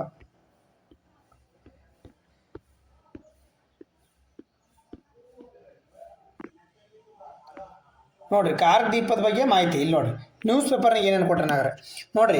ಇರಾನ್ನ ಮುಕುಟಮಣಿ ತೈಲ ಸಂಪತ್ಭರಿತ ಕಾರ್ಗ್ ದ್ವೀಪ, ಗಾತ್ರ ಚಿಕ್ಕದರ ಅಪಾರ ಮೌಲ್ಯವುಳ್ಳ ಪ್ರದೇಶ. ಇರಾನ್ನ ತೈಲ ರಫ್ತು ಶೇಕಡ 90% ಇಲ್ಲೇ ನಡೆಯುತ್ತೆ. ಶನಿವಾರ ಅಮೆರಿಕ ವಾಯುದಾಳಿ ನಡೆಸಿದ ಇರಾನ್ ಕಾರ್ಗ್ ದ್ವೀಪವನ್ನು ಅಧ್ಯಕ್ಷ ಡೊನಾಲ್ಡ್ ಟ್ರಂಪ್ ಇರಾನ್ನ ಮುಕುಟಮಣಿ ಎಂದು ಬಣ್ಣಿಸಿದ್ದಾರೆ. ನೋಡ್ರಿ ಇರಾನ್ನ ಮುಕುಟಮಣಿ ಅಂತೇಳಿ ಬಂದಿರ್ತಕ್ಕಂಥದ್ದು. ಗಾತ್ರ ಚಿಕ್ಕ, ಪಾತ್ರ ದೊಡ್ಡ. ಪರ್ಷಿಯನ್ ಕಲ್ಲಿಯಲ್ಲಿ ಉತ್ತರದಲ್ಲಿ ಬುಶ್ರೇರ್ ಪ್ರಾಂತ್ಯದ ಸುಮಾರು 28 ಕಿಲೋಮೀಟರ್ ದೂರದಲ್ಲಿರುವ ದ್ವೀಪ. 8 ಕಿಮಿ ಮತ್ತು 5 ಕಿಮಿ ಅಗಲವಿರ್ತಕ್ಕಂಥದ್ದು, ಅಂದರೆ ಕಿಲೋಮೀಟರ್. ಟ್ರಂಪ್ ಇದನ್ನು ಇರಾನ್ನ ಮುಕುಟಮಣಿ ಎಂದು ಕರೆದಿದ್ದಾರೆ. ಆದ ಪ್ರಸಿದ್ಧ ಇರಾನ್ನ ಬರಹಗಾರ ಜಲಾಲ್ ಅಲ್ ಅಹಮದ್ ಹಲವು ವರ್ಷಗಳ ಹಿಂದೆ ಇದನ್ನು ಪರ್ಷಿಯನ್ ಕೊಲ್ಲಿಯ ಅನಾಥ ಮತ್ತು ಮುತ್ತು ಎಂದು ಕರೆದಿದ್ದಾರೆ. ನೋಡ್ರಿ ಪರ್ಷಿಯನ್ ಕೊಲ್ಲಿಯ ಅನಾಥ ಮತ್ತು ಮುತ್ತು ಅಂತ ಕರೆದಿರಂತಾರೆ ಇದನ್ನು. ಯಾರಿವರು? ಅಲ್ ಅಹಮದ್ ಅವರು. ಓಕೆ, ನೋಡ್ರಿ ಇರಾನ್ನ ತೈಲ ಶಕ್ತಿಯ ಬೆನ್ನಲು. 1960 ಮತ್ತು 70ರ ದಶಕದಲ್ಲಿ ಇರಾನ್ ತೈಲ ಸಾಮರ್ಥ್ಯ ವಿಸ್ತರಣೆ ಸಮರ್ಥದಲ್ಲಿ ಕಾರ್ಗ್ ಅನ್ನು ಅಭಿವೃದ್ಧಿಪಡಿಸಲಾಯಿತು. ಈ ದ್ವೀಪ ತೈಲ ಸಂಗ್ರಾಹಕರ ಟ್ಯಾಂಕ್ಗಳು, ಲೋಡಿಂಗ್ ಟರ್ಮಿನಲ್ ಮತ್ತು ಪೈಪ್ಲೈನ್ ಕ್ಷೇತ್ರದಲ್ಲಿ ಸುಮಾರು ಚಟುವಟಿಕೆಯನ್ನು ಮಾಡತಕ್ಕಂಥದ್ದು. ಇದು ಅಬುಜಾರ್, ಪೋರ್ಜೌನ್ ಮತ್ತು ದೊರುದ್ ಎಂಬ 3 ಪ್ರದೇಶಗಳ ಕಚ್ಚಾ ತೈಲವನ್ನು ಸ್ವೀಕರಿಸುತ್ತದೆ. ಓಕೆ, ಇದ್ರ ಬಗ್ಗೆ ಗೊತ್ತಾತಾ? ನೋಡ್ರಿ ಈ ದ್ವೀಪವು ವಾರ್ಷಿಕ 95 ಲಕ್ಷ ಕೋಟಿ ಬ್ಯಾರಲ್ ಕಚ್ಚಾ ತೈಲವನ್ನು ಸಂಸ್ಕರಿಸ್ತಕ್ಕಂಥದ್ದು.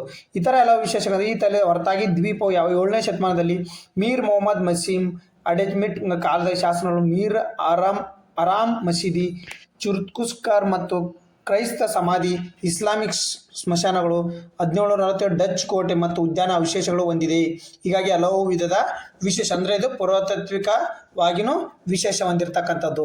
ನೆನ್ಪಿಟ್ಕೋರಿ, ಇದನ್ನು ಅನಾಥ ಮತ್ತು ಇದನ್ನು ಮುತ್ತು ಅಂತ ಕರೆದ್ರು. ಯಾರು? ಜಲಾಲ್ ಅಲ್ ಅಹಮದ್.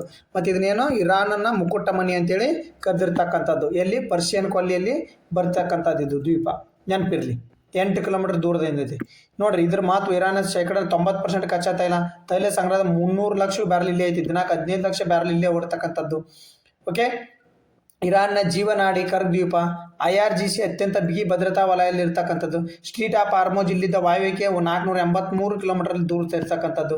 ಓಕೆ, ಭಾಳ ಇಂಪಾರ್ಟೆಂಟ್ ಐತಿ. ನೆಕ್ಸ್ಟ್ ನೋಡ್ರಿ, ಇತ್ತೀಚೆಗೆ ಶಂಕುಸ್ಥಾಪನೆ ಮಾಡಲಾದ 1966 ಕಿಮಿ ಉದ್ದದ green field express way corridor ಯಾವ 2 ನಗರಗಳನ್ನು ಸಂಪರ್ಕಿಸಲಾಗುತ್ತೆ? ನೋಡ್ರಿ, ಇತ್ತೀಚೆಗೆ ಭಾಳ ಇಂಪಾರ್ಟೆಂಟ್ ರೀ. ಇತ್ತೀಚೆಗೆ ಮಾಡಿರ್ತಕ್ಕಂಥದ್ದು ಭಾಳ ಇಂಪಾರ್ಟೆಂಟ್ ಕರೆಂಟ್ ಅಫೇರ್ಸ್ ಅಲ್ಲಿ. The recently inaugurated 166 kilometre green field express way ಅಂದರೆ ವಾಣಿಜ್ಯ ಅಂದ್ರೆ ಏನ್ರಿ? ಗ್ರೀನ್ ಫೀಲ್ಡ್ ಅಂತಂದ್ರೆ ಕಾಡಿನ ಜೊತೆಗೆ ಗ್ರೀನ್ ಫೀಲ್ಡು ಅಂದ್ರೆ ಪರಿಸರದ ಜೊತೆಗೆ ಬೆಳೆಸಿರ್ತಕ್ಕಂಥದ್ದು. ಯಾವುದು? ಗುವಾಹಟಿ ಮತ್ತು ಸಿಲ್ಚಾರು, ಶಿಲ್ಲಾಂಗ್ ಮತ್ತು ಸಿಲ್ಚಾರು, ಇಂಪಾಲ್ ಮತ್ತು ಕೊಯ್ಮಾ, ಅಗರ್ತಲ ಮತ್ತು ಐಜ್ವಾಲ್. ಯಾವ್ದ್ರ ಸರ್ವತ್ರ? ಶಿಲ್ಲಾಂಗ್ ಮತ್ತು ಸಿಲ್ಚಾರ್ ನಡುವೆ ಮಾಡಿತಿರ್ತಕ್ಕಂಥದ್ದು. ನೋಡ್ರಿ, ಬರೀ ನ್ಯೂಸ್ ಪೇಪರ್ನಾಗ ಏನೈತಿ ಮಾಡಿದ್ ನೋಡ್ರಿ. ಅಸ್ಸಾಂನ 166 ನೋಡ್ರಿ, ಅಸ್ಸಾಂನ 166 ಎಕ್ಸ್ಪ್ರೆಸ್ ವೇಗೆ ಕಿಲೋಮೀಟರ್ ವೇಗದ 22.864 ಕೋಟಿ ವೆಚ್ಚ, 8 ಗಂಟೆಗಳ ಪ್ರಯಾಣ, 5 ಗಂಟೆಗಳಿಗೆ ಪ್ರಧಾನಿ ನರೇಂದ್ರ ಮೋದಿ. ಶಿಲ್ಲಾಂಗ್ ಮತ್ತು ಸಿಲ್ಚಾರ್ ಕಾರಿಡಾರ್ಗೆ ಪ್ರಧಾನಿ ಶಂಕುಸ್ಥಾಪನೆ. ಓಕೆ, ಭಾಳ ಇಂಪಾರ್ಟೆಂಟ್ ರೀ, ಇತ್ತೀಚೆಗೆ ಆಗಿರ್ತಕ್ಕಂಥದ್ದು. ಶಿಲ್ಲಾಂಗ್ ಮತ್ತು ಸಿಲ್ಚಾರ್ ಇರ್ತಕ್ಕಂಥದ್ದು. ಅಸ್ಸಾಂ ನೋಡ್ರಿ, ಅಸ್ಸಾಂ ರಾಜ್ಯ ಸಿಲ್ಚಾರ್ 164 ಕಿಲೋಮೀಟರ್ 22,810 ಕೋಟಿ ವೆಚ್ಚ. ಸಿಲ್ಚಾರ್ ಶಿಲ್ಲಾಂಗ್ ಗುವಾಹಟಿ ಕಾರಿಡಾರ್ ನೋಡ್ರಿ, ಸಿಲ್ಚಾರ್ ಶಿಲ್ಲಾಂಗ್ ಗುವಾಹಟಿ ಕಾರಿಡಾರ್ ಯೋಜನೆ ಪ್ರಧಾನಿ ನರೇಂದ್ರ ಮೋದಿ ಅವರು ಶನಿವಾರ ಶಿಲಾನ್ಯಾಸ ಮಾಡಿದರು. ಇದು green field 4 line high speed corridor entry control. Okay, ನೋಡ್ರಿ, ಯೋಜನೆ ವೆಚ್ಚ, ಭೂ ಸ್ವಾಧೀನ, ಎಕ್ಸ್ಪ್ರೆಸ್ ವೇ, ಉದ್ದ ಕಿಲೋಮೀಟರ್, ದೊಡ್ಡ ಸೇತುವೆ 19, ಸಣ್ಣ ಸೇತುವೆ ಇವೆಲ್ಲ ಬೇಡ. ನೋಡ್ರಿ, ಇದು ಎಲ್ಲಿ? ಶಿಲ್ಲಾಂಗ್ ಮತ್ತು Silchar 4 line high speed India's first access controlled green field express way ಅಂತ ಕರೀತಾರೆ. ನೋಡ್ರಿ ಇದನ್ನು. ನೋಡ್ರಿ, ಇಂಡಿಯಾಸ್ ಫಸ್ಟ್ ಎಕ್ಸೆಸ್ ಕಂಟ್ರೋಲ್ಡ್ ಅಂದ್ರೆ ಅಂತಂದ್ರೆ ಎಂಟ್ರಿ ಕಂಟ್ರೋಲ್ಡ್ ಅಂದ್ರೆ ಎಂಟ್ರಿ ಆಗ್ತಕ್ಕಂಥದ್ದು, ಹೊರಗೆ ಬರ್ತಕ್ಕಂಥ ಕಂಟ್ರೋಲ್ಡ್. ಇಂಡಿಯಾಸ್ ಫಸ್ಟ್ 4 ಲೈನ್ ನೋಡ್ರಿ, entry controlled green field 4 line high speed ಇಂಡಿಯಾದ ಫಸ್ಟ್, ನೆನಪಿರಲಿ. ಓಕೆ, ನೆಕ್ಸ್ಟ್ ಬರ್ರಿ. ಹಾಗಾದ್ರೆ ಸುಪ್ರೀಂ ಕೋರ್ಟ್ನ ಇತ್ತೀಚಿನ ಅವಲೋಕನದ ಪ್ರಕಾರ ಹಿಂದುಳಿದ ವರ್ಗಗಳ ಅಭಿವೃದ್ಧಿ ಕೆನೆಪದರ ಕ್ರೀಮಿ ಲೇಯರ್ ಸ್ಥಾನಮಾನವನ್ನು ಯಾವುದರೊಂದಿಗೆ ಆಧಾರದ ಮೇಲೆ ಮಾತ್ರ ನಿರ್ಧರಿಸಲು ಸಾಧ್ಯವಿಲ್ಲ. ಯಾಕಂದ್ರೆ ಸುಪ್ರೀಂ ಕೋರ್ಟ್ ಮೇಲೆ ಒಂದು ಕ್ವಶನ್ ಇದ್ದೇ ಇರ್ತೈತಿ ಪೊಲಿಟಿ ಒಳಗಡೆ. ಯಾವುದ್ರ ಮೇಲೆ? ಶೈಕ್ಷಣಿಕ ಅರ್ಹತೆ, ಕೇವಲ ಆದಾಯದ ಆಧಾರದ ಮೇಲೆ, ಜಾತಿ, ಹುಟ್ಟಿ ಸ್ಥಳ, ಯಾವುದ್ರ ಮೇಲೆ ಅಂತ ಹೇಳತ್ರಿ? ನೋಡ್ರಿ, ಸರಿಯಾದ ಉತ್ತರ ಬಂದ್ಬಿಟ್ಟು ಇದಕ್ಕೆ ಕೇವಲ ಆದಾಯದ ಆಧಾರದ ಮೇಲೆ ನೀವು ಮಾಡ್ಲಿಕ್ಕೆ ಆಗೋದಿಲ್ಲ. ಓಕೆ, ಸುಪ್ರೀಂ ಕೋರ್ಟ್ ನೀಡಿರ್ತಕ್ಕಂಥದ್ದು. ಬರೀ ನ್ಯೂಸ್ ಪೇಪರ್ನಾಗ ಏನೈತೆ ಹಾಗಾದ್ರೆ OBC ಕೆನಪದರ ವ್ಯಾಖ್ಯಾನ ಬದಲು. ಮೊದಲು ಏನಿತ್ತು? ಆದಾಯವನ್ನು ಇಟ್ಟುಕೊಂಡು OBCಯನ್ನು ಮಾಡ್ತಿದ್ರು. ನೋಡ್ರಿ, ಇತರ ಹಿಂದುಳಿದ ವರ್ಗದ OBC ಕೆನೆಪದರ ಕುರಿತು ಸುಪ್ರೀಂ ಕೋರ್ಟ್ ಮಹತ್ವದ ತೀರ್ಪು ನೀಡಿದೆ. ನ್ಯಾಯಮೂರ್ತಿಗಳಾದ PS ನರಸಿಂಹ ಮತ್ತು R ಮಹಾದೇವನ್ ನೆನ್ಪಿಟ್ಕೋರಿ. ಕ್ವಶನ್ ಆಗುತ್ತೆ, ಯಾರು FDA SDA ಓದಾಕತ್ತಿರಲ್ಲ ಅವ್ರಿ. ಅವರ ಪೀಠದ ಮದ್ರಾಸ್, ಕೇರಳ ಮತ್ತು ದೆಹಲಿ ಹೈಕೋರ್ಟ್ ತೀರ್ಪುಗಳನ್ನು ಎತ್ತಿಡ್ತಾರೆ. ಅಭ್ಯರ್ಥಿಗಳು ಇತರ ಹಿಂದುಳಿದ ವರ್ಗದ OBC ಕೆನೆಪದರಕ್ಕೆ ಸೇರುತ್ತಾರೋ ಅಥವಾ ಕೆನೆಪದರ ಇಲ್ಲ ಅಂದ್ರೆ ಕೆನೆಪದರ ಅಂತಂದರೆ ಹಿಂಗೆ ರಿಸರ್ವೇಷನ್ ಇರ್ತೈತಿ. ರಿಸರ್ವೇಷನ್ದಾಗ OBC ಒಳಗಡೆ ಮೇಲ್ಗಡೆ ತಳಗಡೆ ಅಂತ ಇರ್ತೈತಿ. ಆ ಥರ UPSC ನಾಗರಿಕ ಸೇವೆ ಪರೀಕ್ಷೆಯಲ್ಲಿ OBC ಕೆನೆಪದರವಲ್ಲದ ಸ್ಥಾನಮಾನ ಅರ್ಹ ಅಭ್ಯರ್ಥಿಗಳು ಅರ್ಹತೆ 3 ಹೈಕೋರ್ಟ್ ಪರಿಶೀಲಿಸಿದವು. ಸುಪ್ರೀಂ ಕೋರ್ಟ್ ಈ ತೀರ್ಪಿನ ನಂತರ ಹೆಚ್ಚಿನ ಸಂಖ್ಯೆ OBC ಅಭ್ಯರ್ಥಿಗಳು ಮೀಸಲಾತಿ ಪ್ರಯೋಜನ ಪಡೆಯಲು ಸಾಧ್ಯವಾಗಲಿದೆ. ಇದರ ಅರ್ಥ ಹಿಂದೆ OBC ಕೆನೆಪದರ ವರ್ಗದಿಂದ ಹೊರಗುಳಿರ್ತಕ್ಕಂಥದ್ದು. ಓಕೆ, ಇಲ್ಲಿ ಏನೇನೋ ಮಾನದಂಡವನ್ನು ಮಾಡಿರ್ತಕ್ಕಂಥದ್ದು ನೋಡ್ರಿ. ಶಿಕ್ಷಣ ನೋಡ್ರಿ, ಯಾವ ಮಾನದಂಡ? ಶಿಕ್ಷಣ, ಉದ್ಯೋಗ ಮತ್ತು ರಾಜಕೀಯ ಪ್ರಾತಿನಿಧ್ಯದಲ್ಲಿ ಮೀಸಲಾತಿಯನ್ನು ಏರ್ಪಡಿಸಲು ಈ ಸಾಂವಿಧಾನಿಕ ಮೀಸಲಾತಿ ವ್ಯವಸ್ಥೆಯಡಿ OBC ಅಭ್ಯರ್ಥಿ ಶೇಕಡ 27% ಮೀಸಲಾತಿ ಅನ್ವಯಿಸುತ್ತದೆ. ಆದ್ಯಾಗೂ OBC ಮೀಸಲಾತಿ ವ್ಯವಸ್ಥೆ ಕೆನೆಪದರ ಮತ್ತು ಕೆನೆಪದರವಲ್ಲದ ವರ್ಗಗಳು ವಿಂಗಡಿಸಲಾಗಿದೆ. ಇದರಲ್ಲಿ OBC ಕೆನೆಪದರವಲ್ಲದ ಅಭ್ಯರ್ಥಿಗಳಿಗೆ ಮಾತ್ರ ಮೀಸಲಾತಿ ಅವಕಾಶ ಕಲ್ಪಿಸಲಾಗಿದೆ. ಇದರಲ್ಲಿ ಶೇಕಡ 8 ಲಕ್ಷವರೆಗೆ ಕುಟುಂಬದವರು ಆದಾಯ ಹೊಂದಿರುವ ಅಭ್ಯರ್ಥಿಗಳು ಮಾತ್ರ OBC ಕೆನೆಪದರವಲ್ಲದ ವರ್ಗ ಇರಿಸಲಾಗುತ್ತದೆ. ಈ ವ್ಯವಸ್ಥೆ ಯಾಕೆ? ನೋಡ್ರಿ, ಇದರ ಉದ್ದೇಶ OBC ವರ್ಗದೊಳಗೆ ಸಾಮಾಜಿಕವಾಗಿ ಮುಂದುವರಿದ ವ್ಯಕ್ತಿಗಳು ನಿಜವಾಗಿ ಹಿಂದುಳಿದ ವ್ಯಕ್ತಿಗಳಂತೆ ಮಾಡಿರ್ತಕ್ಕಂಥದ್ದು. ನೋಡ್ರಿ, OBC ಒಳಗಡೆ ಶ್ರೀಮಂತರ ಥರ, ಬಡವರ ಥರ, ಅದಕ್ಕೋಸ್ಕರ. ಓಕೆ, ಅರ್ಥ ಆಯ್ತು?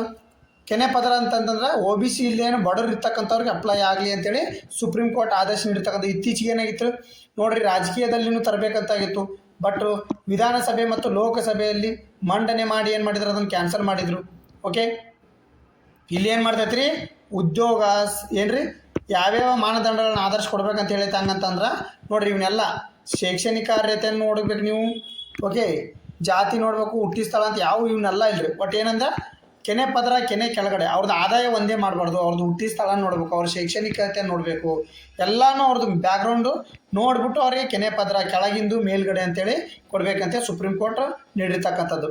ನೆಕ್ಸ್ಟ್ ಕ್ವಶನ್ ಬರ್ರಿ, ಯಾರ ಮೇಲಿನ ದೌರ್ಜನ್ಯಕ್ಕೆ ಕಠಿಣ ಶಿಕ್ಷೆ ವಿಧಿಸಲು ಲೋಕಸಭೆಯಲ್ಲಿ ಇತ್ತೀಚೆಗೆ ತಿದ್ದುಪಡಿ ಮಸೂದೆ ಮಂಡಿಸಲಾಗಿದೆ? ನೋಡ್ರಿ, ಯಾರ ಮೇಲೆ ದೌರ್ಜನ್ಯ? ಹಿರಿಯ ನಾಗರಿಕರ, ತೃತೀಯ ಲಿಂಗಿಗಳ, ರೈತರ, ಬೀದಿ ಬದಿ ವ್ಯಾಪಾರಿಗಳ? ನೋಡ್ರಿ, ಯಾರ ಮೇಲೆ? ತೃತೀಯ ಲಿಂಗಿಗಳ ಮೇಲೆ ಸರಿಯಾದ ಉತ್ತರ. ನೋಡ್ರಿ, ನ್ಯೂಸ್ ಪೇಪರ್ಲಿ ಬಂದಿರತಕ್ಕಂಥದ್ದು. ನೋಡ್ರಿ, ತೃತೀಯ ಲಿಂಗಿಯ ಗರ್ಜನಕ್ಕೆ ಕಠಿಣ ಶಿಕ್ಷೆ. ತೃತೀಯ ಲಿಂಗಿಯ ಟ್ರಾನ್ಸ್ಜೆಂಡರ್ ಪದಕ್ಕೆ ನಿಖರವಾದ ವ್ಯಾಖ್ಯಾನ ನೀಡುವ ಮತ್ತು ಅವರ ಮೇಲೆ ದೌರ್ಜನ್ಯ ತೀವ್ರತೆ ಅನುಗುಣವಾಗಿ ಕಠಿಣ ಶಿಕ್ಷೆ ವಿಧಿಸುವ ಪ್ರಮುಖ ಮಸೂದೆ ಶುಕ್ರವಾರ ಲೋಕಸಭೆಯಲ್ಲಿ ಮಂಡನೆಯಾಗಿದೆ. ನೋಡ್ರಿ, ಹೆಚ್ಚುವರಿ ಅನುಮೋದನೆ. ಪ್ರಸಕ್ತ ಹಣಕಾಸು 2.1 ಲಕ್ಷ ಕೋಟಿ ರೂಪಾಯಿ ಹೆಚ್ಚುವರಿ ವೆಚ್ಚವನ್ನು ಕಲ್ಪಿಸಲಾಗಿದೆ. ಎರಡನೇ ಕಂತಿನ ಪೂರೈಕೆ ಅನುದಾನ ಬೇಡಿಕೆಯನ್ನು ಲೋಕಸಭೆ ಶುಕ್ರವಾರ ಮಾಡಿರ್ತಕ್ಕಂಥದ್ದು. ನೋಡ್ರಿ, ಮಸೂದೆಯ ಪ್ರಮುಖ ಅಂಶಗಳನ್ನು ನೋಡೋಣ. ಹಾಗಾದರೆ ಪ್ರಸ್ತುತ ಸೌಲಭ್ಯದಲ್ಲಿ ಅರ್ಹರಿಗೆ ತಲುಪುವಂತೆ ಮಾಡಲು ನಿರ್ಧಾರ ವ್ಯಾಖ್ಯಾನ ಅಗತ್ಯವಿದೆ. ಕಿನ್ನರ ಅಥವಾ ಹಿಂಜರ, ಅರವಾನಿ, ಜೋಗಪ್ಪ ಅಥವಾ ಹುಟ್ಟಿನಿಂದಲೇ ಲಿಂಗ ಲಕ್ಷಣಗಳ ಜನ್ಮಜಾತ ಬದಲಾವಣೆಯಿರುವುದನ್ನು ಇಂಟರ್ಸೆಕ್ಸ್ ಮಾತ್ರ ತೃತೀಯ ಲಿಂಗಿಗಳೆಂದು ಪರಿಗಣಿಸಲಾಗಿದೆ. ನೋಡ್ರಿ, ಯಾರ್ಯಾರು? ಕಿನ್ನರ, ಹಿಂಜರ, ಅರವಾನಿ, ಜೋಗಪ್ಪ, ಹುಟ್ಟಿನಿಂದಲೇ ಲಿಂಗ ಬದಲಾವಣೆ ಇರಬೇಕು ಅಥವಾ ಹುಟ್ಟಿದ ಮೇಲೆ ಲಿಂಗ ಬದಲಾವಣೆ ಮಾಡ್ತಾರೆ ಅಂಥವ್ರಿಗೆ ಕೊಡ್ತಕ್ಕಂಥದ್ದು ತೃತೀಯ ಲಿಂಗಿ ಎಂದು ಪರಿಗಣಿಸಲಾಗುತ್ತೆ. ಲಿಂಗ ಬದಲಾವಣೆ ಮಾಡಿರಬೇಕು ಅವರು. ಇಲ್ಲ ನಾ ಗಂಡ್ಮಕ್ಳದ್ದು ಬರೀ ಸೀರೆ ಉಟ್ಕೊಂಡು ಹೋಗಿ ಆಗ್ತೀನಿ ಅಂದರೆ ಆ ಥರ ಇಲ್ಲ, ಲಿಂಗ ಬದಲಾವಣೆ ಆಗಿರಬೇಕು. ಓಕೆ, ನೆಕ್ಸ್ಟ್ ನೋಡ್ರಿ, ಅಧಿಕೃತವಾಗಿ ತೃತೀಯ ಲಿಂಗಿಗಳು ಗುರುತಿಸುವ ವೈದ್ಯಕೀಯ ಮಂಡಳಿ ರಚನೆ ಅವಕಾಶ. ಅಗತ್ಯ ಬಿದ್ದಲ್ಲಿ ಈ ಮಂಡಳಿ ತಜ್ಞರ ಸಲಹೆ ಪಡೆಯಬಹುದು. ಬಲವಂತ ಅಥವಾ ಆಮಿಷ ಒಡ್ಡಿ ಶಸ್ತ್ರಚಿಕಿತ್ಸೆ, ರಾಸಾಯನಿಕ ಅಥವಾ ಹಾರ್ಮೋನ್ ಕ್ರಿಯೆ ಮೂಲಕ ಲಿಂಗತ್ವ ಬದಲಾವಣೆ ಮಾಡೋದು, ಲಿಂಗಛೇದನ ಮಾಡೋದು, ಮಕ್ಕಳ ಮತ್ತು ಅಪರಿಚಿತ ತೃತೀಯ ಲಿಂಗಗಳ ಪರಿವರ್ತಿಸುವ ಕೃತಿಗೆ ಅತ್ಯಂತ ಕಠಿಣ ಶಿಕ್ಷೆಯನ್ನು ಮಾಡಿರ್ತಕ್ಕಂಥದ್ದು. ಓಕೆ, ಇತ್ತೀಚೆಗೆ ಟ್ರಾನ್ಸ್ಜೆಂಡರ್ ಬಗ್ಗೆ ಓಕೆ ಇಷ್ಟು ಮಾಹಿತಿ ನಿಮ್ಗೆ ಗೊತ್ತಿರಲಿ. ಓಕೆ, ನೆಕ್ಸ್ಟ್ ಕ್ವಶನ್ ನೋಡ್ರಿ, ಇತ್ತೀಚೆಗೆ ಜಂಗಲ್ ಸಫಾರಿಗೆ ಚಾಲನೆ ನೀಡಲಾದ ಚಿಂಚೋಳಿ ವನ್ಯಜೀವಿ ಧಾಮವು ಯಾವ ಜಿಲ್ಲೆಯಲ್ಲಿದೆ? ನೋಡ್ರಿ, ಚಿಂಚೋಳಿ ವನ್ಯಜೀವಿ ನೋಡ್ರಿ ಎಲ್ಲಿ ಐತೆ ಹಾಗಾದ್ರೆ? ನೋಡ್ರಿ, ಚಿಕ್ಕಮಗಳೂರು, ಕಲಬುರಗಿ, ಮೈಸೂರು, ಶಿವಮೊಗ್ಗ. ಎಲ್ಲಿ? ಸರಿಯಾದ ಉತ್ತರ ಬಂದ್ಬಿಟ್ಟು ಕಲಬುರಗಿ. ನೋಡಿ, ಸರಿಯಾದ ಉತ್ತರ ಬಂದ್ಬಿಟ್ಟು ಕಲಬುರಗಿ. ಓಕೆ, ನೋಡ್ರಿ, ಕಲ್ಯಾಣ ಕರ್ನಾಟಕದ ಮಲೆನಾಡು ಚಿಂಚೋಳಿ ಇನ್ನು ಪ್ರವಾಸಿ ಕೇಂದ್ರ. ಬಿಸಿಲು ನಾಡಲ್ಲಿ ಇಲ್ಲಿಗ ಜಂಗಾಲಿ ಸಫಾರಿ ಸದ್ದು. ಏನಿದು? ನೋಡ್ರಿ, ಚಿಂಚೋಳಿ. ನೋಡ್ರಿ, ಪಶ್ಚಿಮ ಘಟ್ಟಗಳ ದಟ್ಟ ಅರಣ್ಯ, ಮಲೆನಾಡು ಹಸಿರು ಸಿರಿಯಲ್ ನೋಡಲು ಇನ್ನು ಮುಂದೆ ದಕ್ಷಿಣ ಕರ್ನಾಟಕದತ್ತ ಮುಖ ಮಾಡಬೇಕಿಲ್ಲ. ಬಿಸಿಲು ನಾಡೆ ಎಂದೇ ಅನೆಪಟ್ಟಿ ಹೊತ್ತಿರುವ ಕಲ್ಯಾಣ ಕರ್ನಾಟಕ ಒಡನಲ್ಲೂ ಈಗ ವನ್ಯಜೀವಿ ವೈಭವ ಅನಾವರಣ. ನೋಡ್ರಿ, ವನ್ಯಜೀವಿಗಳ ಅಪರೂಪ ಲೋಕ. ಇಲ್ಲಿ ಯಾವ ಪ್ರಾಣಿ? ನೋಡ್ರಿ, 4 ಕೊಂಬಿನ ಪ್ರಾಣಿ ಚಿಂಚೋಳಿ ಅಲ್ಲೈತಿ, ಮೇನ್ ಇಂಪಾರ್ಟೆಂಟ್. ಓಕೆ, ಚಿಂಚೋಳಿ ಅರಣ್ಯ ಕೇವಲ ಮರ ಗಿಡಗಳ ಗುಂಪಲ್ಲ, ಇದು ಜೀವ ವೈವಿಧ್ಯತೆ ಕಣ. ಸಫಾರಿ ಆದಲ್ಲಿ ನೀವು ಅದೃಷ್ಟವಾಗಿದ್ದರೆ ಚಿರತೆ, ಕಾಡು, ಕೋಣ ಮತ್ತು ತೋಳಗಳ ದರ್ಶನ ಪಡೆಯಬಹುದು. ಇಲ್ಲಿ ವಿಶೇಷ ಆಕರ್ಷಣೆ ಎಂದರೆ 4 ಕೊಂಬಿನ ಜಿಂಕೆ. ನೆನ್ಪಿಟ್ಕೋರಿ, ಚೌಸಿಂಗ ಅಂತ ಕರೀತಾರೆ. ಇದರೊಂದಿಗೆ ಕೃಷ್ಣಮೃಗ. ನೆನ್ಪಿಟ್ಕೋರಿ ಇದನ್ನ. 4 ಕೊಂಬಿನ ಜಿಂಕೆ ಇಲ್ಲಿ ಕಂಡು ಬರ್ತಾ ಚಿಂಚೋಳಿ ಒಳಗಡೆ. ನೀಲ್ಗಾಯ ಹಾಗೂ ಚುಕ್ಕೆಗಳು ಪ್ರವಾಸಿಗರ ಕರ್ಮ ಸೆಳೆಯುತ್ತವೆ. ಪಕ್ಷಿ ಕಾಸೆ ಎನಿಸಿಕೊಂಡಿರುವ ಇಲ್ಲಿ ಬ್ಲೂ ಫಿಜನ್ ಹಾಗೂ ಬಣ್ಣದ ಪಾತರಗಿತ್ತಿಗಳ ಲೋಕವೇ ಸೃಷ್ಟಿಯಾಗುತ್ತದೆ. ಓಕೆ, ಅರ್ಥಾತ್ ಪ್ರವಾಸಿಗರ ಮಾಹಿತಿ. ವಯಸ್ಕರು 12 ವರ್ಷ ಮೇಲ್ಪಟ್ಟವರಿಗೆ 450 ರೂಪಾಯಿ ಇವನ್ನೆಲ್ಲ ಮಾಡ್ಯಾರ್ರಿ. ಸಫಾರಿ ಸಮಯ ಬೆಳಗ್ಗೆ 6 ರಿಂದ 8, ಸಂಜೆ 4 ರಿಂದ 5. ನಿಸರ್ಗದ ಶಿಬಿರ ವಾಸ್ತವ. ಓಕೆ, ಎಲ್ಲಿ? ಚಿಂಚೋಳಿ. ನೆನ್ಪಿಟ್ಕೋರಿ, ಕಲ್ಯಾಣ ಕರ್ನಾಟಕ, ಕಲಬುರಗಿ. ಓಕೆ, ಯಾವ್ಯಾವ ಪ್ರಾಣಿಗಳು ಕಂಡು ಬರ್ತಾವೆ ನೋಡ್ಕೋರಿ. ಓಕೆ, ಚಂದ್ರಪಳ್ಳಿ ನಿಸರ್ಗಧಾಮದಿಂದ ಆರಂಭವಾಗಿ ಲಾಲ್ ತಲಾಬ್ವರೆಗೂ ಸುಮಾರು 28 ಕಿಲೋಮೀಟರ್ ಉದ್ದ ಹಸಿರು ನೋಡ್ರಿ. Okay, next GK today question ನೋಡೋಣ. Prajavani the Hindu news paper ಆಯಿತು. ಈಗ GK ಟುಡೇ ಕ್ವಶನ್ ನೋಡ್ರಿ, ಇತ್ತೀಚೆಗೆ ಸುದ್ದಿಯಲ್ಲಿ ಕಂಡು ಬಂದ ಚಲೋನಸ್ ಕ್ಯಾರಿನಿಚಿನೋನಸ್ ಮಹಾದೇವ್ ಎಂದರೇನು? ನೋಡ್ರಿ, ಚೆಲೋನನಸ್ ಮಹಾದೇವ್ ಎಂದರೇನು? ಹೊಸ ಪರಾವಲಂಬಿ ಖನಿಜ ಪ್ರಭೇದ, ಅಪರೂಪ ಔಷಧಿ ಸಸ್ಯ, ಒಂದು ರೀತಿಯ ವೈರಸ್, ಆಕ್ರಮಣಕಾರಿ ಕಳೆ. ನೋಡ್ರಿ, ಸೆಂಟ್ರಲ್ ಓದಿದ್ರೆ ಭಾಳ ಇಂಪಾರ್ಟೆಂಟ್ ರೀ ಇವೆಲ್ಲ. GK ಟುಡೇನು ಓದಬೇಕಾಗತ್ತೆ ನಾವು ಡೈಲಿ. ಪ್ರಜಾವಾಣಿ ಓದಿರದ ಕರೆಂಟ್ ಅಫೇರ್ಸ್ ನಿಮಗೆ ಕವರ್ ಆಗಂಗಿಲ್ಲ. ನೋಡ್ರಿ, ಸರಿಯಾದ ಉತ್ತರ ಬಟ್ಟು ಹೊಸ ಪರಾವಲಂಬಿ ಖನಿಜ ಪ್ರಭೇದ. ಓಕೆ, ನೋಡ್ರಿ, ಅಸ್ಸಾಂನ ನೋಡ್ರಿ ಎಲ್ಲಿ ಕಂಡು ಬಂದೈತಿ ಇದು? ಅಸ್ಸಾಂನ ನಹೋಟೆಲ್ ಟೀ ಎಸ್ಟೇಟ್ನಿಂದ ಹೊಸ ಪರಾವಲಂಬಿ ಖನಿಜ ಪ್ರಭೇದವಾಗಿ ಚೆಲೋನನಸ್ ಮಹಾದೇವ್ ಇತ್ತೀಚೆಗೆ ದಾಖಲಾಗಿದೆ. ಇದು ಚೆಲೋನನಸ್ ಕುಲಕ್ಕೆ ಸೇರಿದ್ದು ಇದರ ಸದಸ್ಯರು ಬಹಳ ಸಣ್ಣ ಪರಾವಲಂಬಿ ಖನಿಜಗಳಾಗಿವೆ. ಆದರೆ ಕೀಟಗಳ ಜನಸಂಖ್ಯೆ ನಿಯಂತ್ರಣದಲ್ಲಿ ಪ್ರಮುಖ ಪರಿಸರ ಪಾತ್ರವನ್ನು ವಹಿಸುತ್ತದೆ. ಕ್ಯಾರಿನಿಜೆನೋನಸ್ ಉಪಜಾತಿ ಅತ್ಯಂತ ಅಪರೂಪ ಮತ್ತು ವಿಶ್ವಾದ್ಯಂತ ಕಳಪೆಯಾಗಿ ದಾಖಲಿಸಲ್ಪಟ್ಟಿರುವುದರಿಂದ ಈ ಆವಿಷ್ಕಾರವನ್ನು ಮಹತ್ವವಾಗಿದೆ. ಈ ಪ್ರಭೇದವು ಇತ್ತೀಚಿನ ದಿನಗಳಲ್ಲಿ ಭಾರತದಿಂದ ಕ್ಯಾರಿಜೆನೋನಸ್ ಉಪಜಾತಿ ಎರಡನೇ ಹೊಸದಾಗಿ ವಿವರಿಸಿದ ಜಾತಿಯಾಗಿದ್ದು, ಈ ಸಂಶೋಧನೆ ವೈಜ್ಞಾನಿಕವಾಗಿ ಮಹತ್ವ ಪಡತಕ್ಕಂಥದ್ದು. ಎಲ್ಲಿ ಕಂಡು ಬರ್ತೈತೆ ಇದು? ಅಸ್ಸಾಂನ ನಹೋಟೆಯಲ್ಲಿ ಟೀ ಎಸ್ಟೇಟ್ನಲ್ಲಿ ಕಂಡು ಬಂದಿರತಕ್ಕಂಥದ್ದು. ಓಕೆ, ಇದು ಯಾವ ಉಪಜಾತಿ? ಕ್ಯಾರಿನಿಜೆನೋನಸ್ ಉಪಜಾತಿ ಅತ್ಯಂತ ಅಪರೂಪ ಮತ್ತು ವಿಶ್ವಾದ್ಯಂತ ಕಳಪೆಯಾಗಿ ದಾಖಲಿಸಲ್ಪಟ್ಟ ಅಂದರೆ ನಶಿಸಿ ಹೊಂಟಿರ್ತಕ್ಕಂಥದ್ದು. ಇದು ಕಳಪೆ ಅಂದರೆ ಕಾಣ್ತಾ ಇಲ್ಲ ಇತ್ತೀಚೆಗೆ ಅಂತ ಅರ್ಥ. ಓಕೆ, ನೆಕ್ಸ್ಟ್, ನಾಸಾದ ವ್ಯಾನ್ ಅಲೆನ್ ಪ್ರೋಬ್ ಕಾರ್ಯಾಚರಣೆ ಮುಖ್ಯ ಉದ್ದೇಶವೇನು? ನೋಡ್ರಿ, what was the main object of the NASA Van Allen probe mission? ನೋಡ್ರಿ, ಮಂಗಳ ಗ್ರಹದಿಂದ ವಾತಾವರಣ ಅಧ್ಯಯನ ಮಾಡೋದು, ಭೂಮಿಯ ವಿಕಿರಣ ಪಟ್ಟಿಗಳನ್ನು ಅಧ್ಯಯನ ಮಾಡ್ತಕ್ಕಂಥದ್ದು, ದೂರದ ಗ್ಯಾಲಕ್ಸಿಗಳ ವೀಕ್ಷಣೆ, ಸಾಗರ ತಾಪಮಾನವನ್ನು ಮೇಲ್ವಿಚಾರಣೆ ಮಾಡ್ತಕ್ಕಂಥದ್ದು. ನೋಡ್ರಿ ಕರೆಂಟ್ ಅಫೇರ್ಸ್ ಹೆಂಗೈತಿ ಜಿಕೆ ಟುಡೇದು? ನೋಡ್ರಿ, ಸರಿಯಾದ ಉತ್ತರ ಬಂದ್ಬಿಟ್ಟು ಭೂಮಿಯ ವಿಕಿರಣ ಪಟ್ಟಿಗಳನ್ನು ಅಧ್ಯಯನ ಮಾಡ್ತಕ್ಕಂಥದ್ದು. Option B is the right answer. ನೋಡ್ರಿ, ವ್ಯಾಲ್ ಅಲೆನ್ ಪ್ರೋಬ್ ಸುಮಾರು 600 kg ತೂಕದ ಉಪಗ್ರಹ ಭೂಮಿಯ ವಾತಾವರಣಕ್ಕೆ ಮತ್ತೆ ಪ್ರವೇಶಿಸುತ್ತಿದೆ. ಇದು ನೆಲದ ಮೇಲಿನ ಸಂಭವನೀಯ ಅಪಾಯ ಬಗ್ಗೆ ಚರ್ಚೆ ಹುಟ್ಟು ಹಾಕುತ್ತಿದೆ. ನೋಡ್ರಿ, ವ್ಯಾನ್ ಅಲೆನ್ ಪ್ರೋಬ್ ಅಂತ 600 kg ಉಪಗ್ರಹ ಕಳಿಸಿದ್ರು, ಅದು ಈಗ ಭೂಮಿ ಕಡೆ ಬರಾಕತ್ತೈತೆ. ಅದಕ್ಕೋಸ್ಕರ ರೀಸೆಂಟ್ ನ್ಯೂಸಲ್ಲಿ ಇರ್ತಕ್ಕಂಥದ್ದು. ನಾಸಾದ ವ್ಯಾನ್ ಅಲೆನ್ ಪ್ರೋಬ್ ಮಿಷನ್ನು 2 ಬಾಹ್ಯಾಕಾಶ ನೌಕೆಯನ್ನು ಒಟ್ಟಿಗೆ ಬಳಸಿ ಭೂಮಿಯ ವಿಕಿರಣ ಪಟ್ಟಿಗಳ ಅಧ್ಯಯನ ಮಾಡಿದ ಮೊದಲ ಕಾರ್ಯಾಚರಣೆಯಾಗಿದೆ. ನೆನ್ಪಿಟ್ಕೋರಿ, ಇದು ಅವಳಿ ಬಾಹ್ಯಾಕಾಶ ನೌಕೆ ವ್ಯಾನ್ ಅಲೆನ್ ಪ್ರೋಬ್ ಎ ಮತ್ತು ವ್ಯಾನ್ ಅಲೆನ್ ಪ್ರೋಬ್ ಬಿ ಅನ್ನು 2 ನೋಡ್ರಿ ಅವಳಿ ಓಕೆ ಅನ್ನು ಭೂಮಿಯ ವಿಕಿರಣ ಪರಿಸರವನ್ನು ಅನ್ವೇಷಿಸಲು ಆಗಸ್ಟ್ 30, 2012 ಉಡಾವಣೆ ಮಾಡಲಾಗಿತ್ತು. ನೆನ್ಪಿಟ್ಕೋರಿ, ಆಗಸ್ಟ್ 30, 2012 ಉಡಾವಣೆ ಮಾಡಲಾಗಿತ್ತು. ಇತ್ತೀಚೆಗೆ ಇದು ಭೂಮಿ ಕಡೆಗೆ ವಾಪಸ್ ಬರಾಕತೈತಿ. ಇದು ಎದರ ಅಧ್ಯಯನಕ್ಕೆ? ಭೂಮಿಯ ವಿಕಿರಣ ಪಟ್ಟಿಗಳ ಅಧ್ಯಯನ ಮಾಡಕ್ಕೆ ಹೋಗಿತ್ತು. ಅವರ ವ್ಯಾನ್ ಅಲೆನ್ ವಿಕಿರಣ ಪಟ್ಟಿಗಳನ್ನು ಅಧ್ಯಯನ ಮಾಡಿದರು. ಇವು ಭೂಮಿಯ ಕಾಂತ ಕ್ಷೇತ್ರದಿಂದ ಸಿಕ್ಕಿಬಿದ್ದ ಶಕ್ತಿಯುತ ಚಾರ್ಜ್ ಕಣಗಳ ಉಂಗುರಗಳಾಗಿವೆ. ಈ ಪಟ್ಟಿಗಳಿಗೆ 1958ರಲ್ಲಿ ಅವುಗಳ ಕಂಡುಹಿಡಿದ ಬಾಹ್ಯಾಕಾಶ ವಿಜ್ಞಾನಿ ಜೇಮ್ಸ್ ವ್ಯಾನ್ ಅಲೆನ್ ಅವರ ಹೆಸರಿಡಲಾಗಿದೆ. ನೆನ್ಪಿಟ್ಕೋರಿ, ಯಾರ ಹೆಸರು? ಬಾಹ್ಯಾಕಾಶ ವಿಜ್ಞಾನಿ ಜೇಮ್ಸ್ ವ್ಯಾನ್ ಅಲೆನ್ ಅವರು ಇರ್ತಕ್ಕಂಥದ್ದು. ಅಲ್ಲೇನು ವಿಕಿರಣ ಪಟ್ಟಿಗಳನ್ನು ಕಂಡಿಡ್ತಕ್ಕಂಥದ್ದು, ಭೂಮಿ ಸುತ್ತ ಇರ್ತಾವಲ್ಲ ವಿಕಿರಣ ಪಟ್ಟಗಳು, ಅವನ್ನ ಕಂಡಿಡ್ತಕ್ಕಂಥ ಕೆಲಸವನ್ನು ಮಾಡೈತಿದ್ದು. ಓಕೆ, ನೆಕ್ಸ್ಟ್ ಕ್ವಶನ್ ಬರ್ರಿ.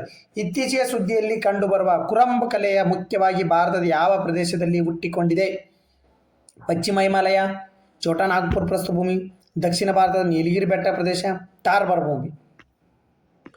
ನೋಡ್ರಿ, ಎಲ್ಲಿ ಕಂಡು ಬರ್ತೈತೆ ಅಂದ್ರೆ ಇದು ನೋಡ್ರಿ ದಕ್ಷಿಣ ಭಾರತದ ನೀಲಿ ಬೆಟ್ಟಗಳ ಪ್ರದೇಶದಲ್ಲಿ. Option C is the right answer. ನೋಡ್ರಿ, ದಕ್ಷಿಣ ಭಾರತದ ನೀಲಗಿರಿ ಬೆಟ್ಟ ಪ್ರದೇಶದಲ್ಲಿ ಕುರಂಬ್ ಕಲೆ ಎಲ್ಲಿ ಕಂಡು ಬರ್ತೈತೆ ಅಂದ್ರೆ ನೀಲಗಿರಿ, ಕರ್ನಾಟಕದಲ್ಲಿ ಕಂಡು ಬರ್ತೈತೆ. ಇದು ನೋಡ್ರಿ, ಕುರಂಬ್ ಕಲೆಯು ಈಗ ಅಳಿವಿನ ಅಪಾಯದಲ್ಲಿರುವ ಪ್ರಾಚೀನ ಬುಡಕಟ್ಟು ಚಿತ್ರಕಲೆ ಸಂಪ್ರದಾಯವಾಗಿದೆ. ಇದು 300 ವರ್ಷಗಳಿಗೂ ಹಳೆಯದೆಂದು ಅಂದಾಜಿಸಲಾಗಿದೆ. ಇತಿಹಾಸ ಪೂರ್ವ ಕಲಾ ಪ್ರಕಾರವಾಗಿದ್ದು ತಮಿಳುನಾಡು, ಕೇರಳ ಮತ್ತು ಕರ್ನಾಟಕದಲ್ಲಿ ವಾಸಿಸುವ ಕುರಂಬ್ ಬುಡಕಟ್ಟು ಜನಾಂಗದವರು ಇದನ್ನು ರಚಿಸಿದ್ದಾರೆ. ನೆನಪಿಟ್ಟುಕೋರಿ, ಸಾಂಪ್ರದಾಯಿಕವಾಗಿ ವರ್ಣಚಿತ್ರಗಳನ್ನು ನೀಲಗಿರಿ ಬೆಟ್ಟದ ಎತ್ತರ ಬೆಟ್ಟದಲ್ಲಿ ಬಂಡೆಗಳು, ಗುಹೆಗಳ ಮೇಲೆ ಮಾಡಲಾಗುತ್ತಿತ್ತು.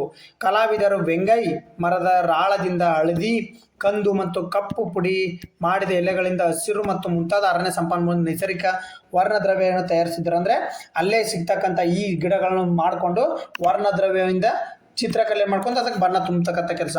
ವರ್ಣಚಿತ್ರ ರಚಿಸುವ ಅವರು ಉತ್ತಮವಾದ ಗೊಂಬೆಗಳು, ಬಿದಿರಿನ ಕೋಲಗಳು. ನೆನ್ಪಿಟ್ಕೋರಿ, ಎಲ್ಲಿ? ನೀಲಗಿರಿ ಪರ್ವತ. ಎಲ್ಲೆಲ್ಲಿ ಕಂಡುಬಿಡ್ತಾ? ತಮಿಳುನಾಡು, ಕೇರಳ, ಕರ್ನಾಟಕದಲ್ಲಿ ಕರ್ತಕ್ಕಂಥ ಕುರಂಬ್ ಕಲೆ. ಓಕೆ, ಕುರಂಬ್ ಬುಡಕಟ್ಟು ಜನಾಂಗ. ನೋಡ್ರಿ, ಇತ್ತೀಚೆಗೆ ಯೋಗ ಮಹೋತ್ಸವ 2026ರಲ್ಲಿ ಎಲ್ಲಿ ನಡೆಯಿತು? ಚೆನ್ನೈ, ಹೈದರಾಬಾದ್, ಮುಂಬೈ, ನವದೆಹಲಿ. ಎಲ್ಲಿ? ಅಂತಾರಾಷ್ಟ್ರೀಯ ಯೋಗ ದಿನ ಎಲ್ಲಿ ನಡೀತು? ನವದೆಹಲಿ. ಸರಿಯಾದ ಉತ್ತರ ನವದೆಹಲಿ. ನೋಡ್ರಿ, ಓಕೆ ನೋಡ್ರಿ, 2026 12ನೇ ಅಂತಾರಾಷ್ಟ್ರೀಯ ಯೋಗ ದಿನಾಚರಣೆಗೆ 100 ದಿನಗಳ ಕ್ಷಣಗಣನೆಯನ್ನು ಗುರುತಿಸುವ ಮೂಲಕ ಯೋಗ ಮಹೋತ್ಸವ 2026 ನವದೆಹಲಿಯಲ್ಲಿ ಪ್ರತಾಪ್ ರಾವ್ ಜಾಧವ್ ಉದ್ಘಾಟನೆ ಮಾಡತಕ್ಕಂಥದ್ದು. ಯಾರು ಉದ್ಘಾಟನೆ ಮಾಡಿದ್ರೆ? ಪ್ರತಾಪ್ ರಾವ್ ಜಾಧವ್ ಉದ್ಘಾಟನೆ. ಈ ಸಾಂಕ್ರಾಮಿಕವಲ್ಲದ ಕಾಯಿಲೆ ನಾನ್ ಸರ್ಕ್ಯುಲರ್ ಡಿಸೀಸ್ 10 ಯೋಗ ಪ್ರೋಟೋಕಾಲ್ನ ಪ್ರಾರಂಭಿಸಿತು. ಇದರಲ್ಲಿ ನಾನ್ ಸರ್ಕ್ಯುಲೇಟಿಂಗ್ ಡಿಸೀಸ್ ಸಾಂಕ್ರಾಮಿಕವಲ್ಲದ ರೋಗಗಳು, ಮಧುಮೇಹ, ಅಧಿಕ ರಕ್ತದೊತ್ತಡ, ಹೃದಯ ಕಾಯಿಲೆಗಳಂಥ ಜೀವನ ಶೈಲಿ ಕಾಯಿಲೆಯನ್ನು ಒಳಗೊಂಡಿದೆ. ಜಾಗತಿಕ ಐಡಿವೈಯನ್ನು ಪ್ರಚಾರ ಮಾಡುವ ಜವಾಬ್ದಾರಿಯುತ ನೋಡಲ್ ಸಚಿವಾಲಯದ ಆಯುಷ್ ಸಚಿವಾಲಯ ಆಗೈತೆ. ನೋಡ್ರಿ, ಇದನ್ನು ಮಾಡತಕ್ಕಂಥದ್ದು ಪ್ರಯಾಣದ ಒತ್ತಡವನ್ನು ಕಡಿಮೆ ಮಾಡಲು ಮತ್ತು ವಿಮಾನ ಸಮಯದಲ್ಲಿ ರಕ್ತ ಪರಿಚಯ ಸುಧಾರಿಸಲು 5 ನಿಮಿಷ ಕುಳಿತುಕೊಳ್ಳುವ ಯೋಗ ಭಂಗಿಗಳು, ಉಸಿರಾಟ ವ್ಯಾಯಾಮಗಳು, ಸಣ್ಣ ಜ್ಞಾನವನ್ನು ಒಳಗೊಂಡಿರುವ ವಿಶೇಷ ವಿಮಾನ ಪ್ರಯಾಣಕ್ಕಾಗಿ ಯೋಗ ಪ್ರೋಟೋಕಾಲನ್ನು ಪರಿಚಯಿಸಲಾಗಿದೆ ನೋಡ್ರಿ. ಓಕೆ, ವಿಮಾನ ಪ್ರಯಾಣಕ್ಕಾಗಿ ಯೋಗ 5 ನಿಮಿಷದ ಮಾಡತಕ್ಕಂಥದ್ದು ಇಲ್ಲಿ. ಓಕೆ, ಎಲ್ಲಿ? ನವದೆಹಲಿ ಪ್ರತಾಪ್ ರಾವ್ ಜಾಧವ್ ಉದ್ಘಾಟನೆ ಮಾಡಿರ್ತಕ್ಕಂಥದ್ದು ನೆನಪಿರಲಿ.